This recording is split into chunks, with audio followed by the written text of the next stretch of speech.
Good morning, watch nerds. Welcome to my channel and welcome to this review of the Evant Tropic Diver 39. Now it's called the 39 because the previous model was 41. Now although this is a mint condition used one, they're still available from Nomon watches, of which I'll leave a link to below. Now before we go any further, here's a little fashion show for you.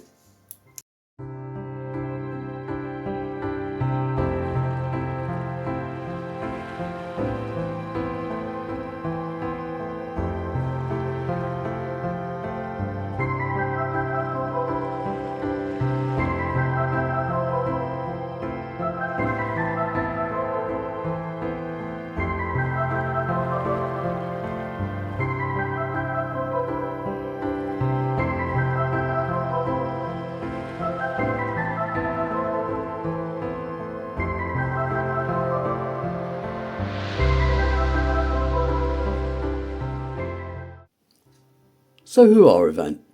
Well, they're a microbrand, and like many other microbrands, they come out of Singapore. As a matter of interest, the word Evant means strength and vigour. Whilst this watch represents pretty good value for money, in my opinion, it does have a few design flaws, but we'll get to those as we go along. Now this is classed as a retro style vintage skin diver, but as the water resistance is tested at an impressive 300 metres, I'm not really sure what makes it a skin diver. Answers on a postcard, please. So let's get the cost out of the way first.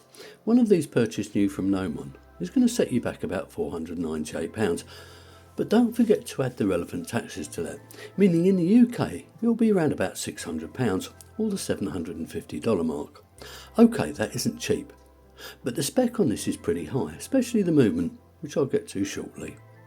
For what it's worth, I managed to pick this up from an eBay seller for about a third of that. I couldn't believe it had been listed for weeks without being snapped up, but the market at the moment is absolutely dreadful. That said, I listed my Axios flagship to pay for this, and it sold in about 5 minutes.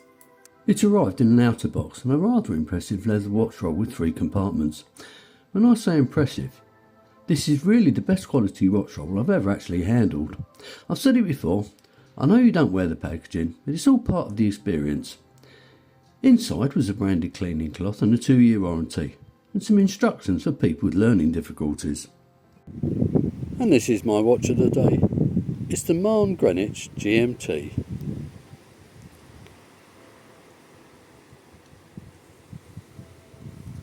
These are the dimensions as I've measured them. Although the watch is listed at 39mm, it's actually nearer 39.5mm. The lug width is 20mm. The depth is 13mm, which includes a double dome sapphire crystal, which is no less than 3mm thick, and it's got an AR coating. The lug to lug is 49mm, and once adjusted to fit my 17cm wrist, it weighs in at 128 grams. Because of the relatively narrow bezel, it does wear more like a 40mm watch, which for some people would be a good thing. Personally, I would have been happy if it was a tad smaller. On the bright side, although it's got a relatively long lug to lug, the lugs are so nicely shaped, it fits my below average wrist pretty well.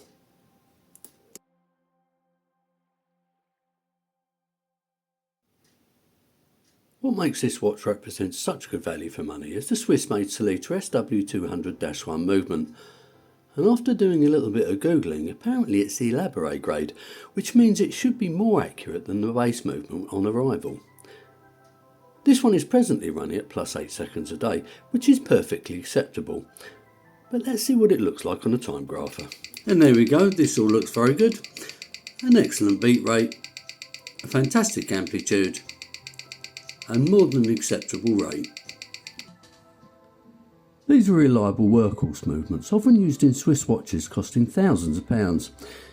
It's a 4Hz calibre that ticks away at 28,800 beats per hour. It hacks and it hand winds, and it's got a power reserve of around about 38 hours. My only complaint regarding this movement is that it doesn't particularly like hand winding.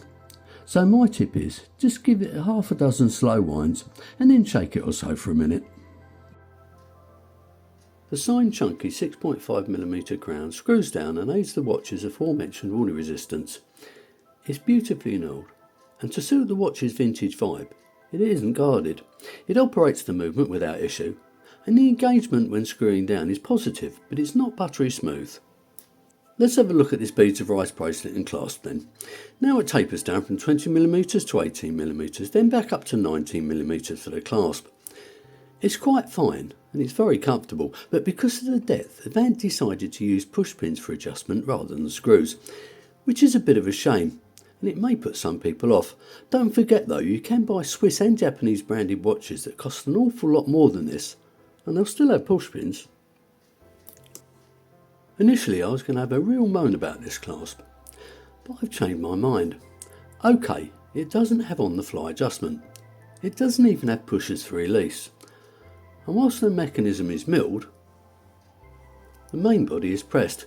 However, it does have 7 micro adjustments, it's extremely slim, it's beautifully brushed and polished with the Evant logo.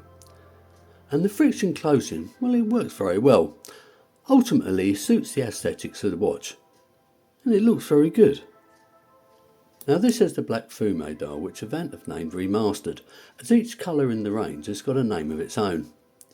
I've never seen a black dial that really pops, but this one does. It also comes in blue and orange, and you have a choice of buying on a strap or a bracelet. Now personally I don't think the orange actually suits the watch, but here are the colour options.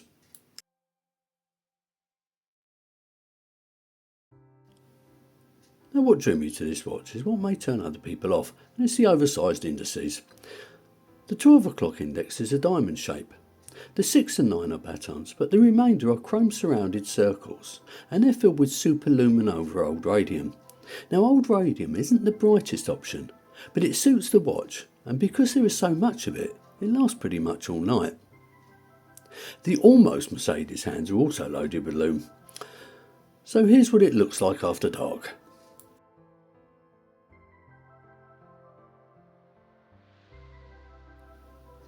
As you can see, there is a white date window at the 3 o'clock.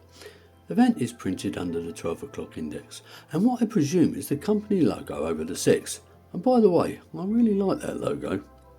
Another bone of contention is there is no minute markers either on the dial or the bezel. All in all though, I think this is a standout dial that some people are going to love and others won't. I do. The case finishing is excellent, and I mean really excellent. And the shape of the case, despite a relatively long lug to lug, fits my smallish wrist really well, as already mentioned of course. So don't worry, as long as you've got a wrist 6.5 inches upwards, you're going to be okay. The tops of the lugs have circular brushing, and the sides are horizontally brushed, with the only polishing being a chamfer between the two. I'm not too struck on the screw down case back, but it's not bad either. It's polished with some light etching, which includes some basic information and the company logo.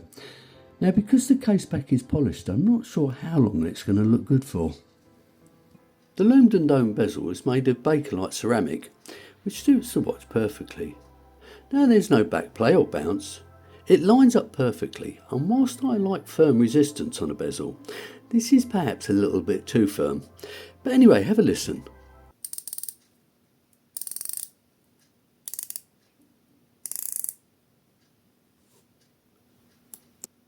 So what do I think of the Evant Tropic Diver? Well, considering it's got a Swiss movement and great aesthetics, I believe it's well worth the money, especially what I paid. And if I'm honest, the watch absolutely oozes quality. Now with a little bit more thought, however, it could be even better. Personally, I think everything needs scaling down by a millimetre or so, and it may have been better putting a different case back on it. The beads of rice bracelet, whilst comfortable and looking great, may have been better if it were a little bit thicker, allowing for screw pins to be fitted. And the bezel, well, it's just a little bit too stiff. All in all though, I honestly believe the watch is well worth what I paid. And it's one of those timepieces that you just won't stop looking at. So that brings me to the end of this review. If you've enjoyed it, please click on the like button. Subscribe if you haven't already. Leave your comments below and enjoy the rest of your day.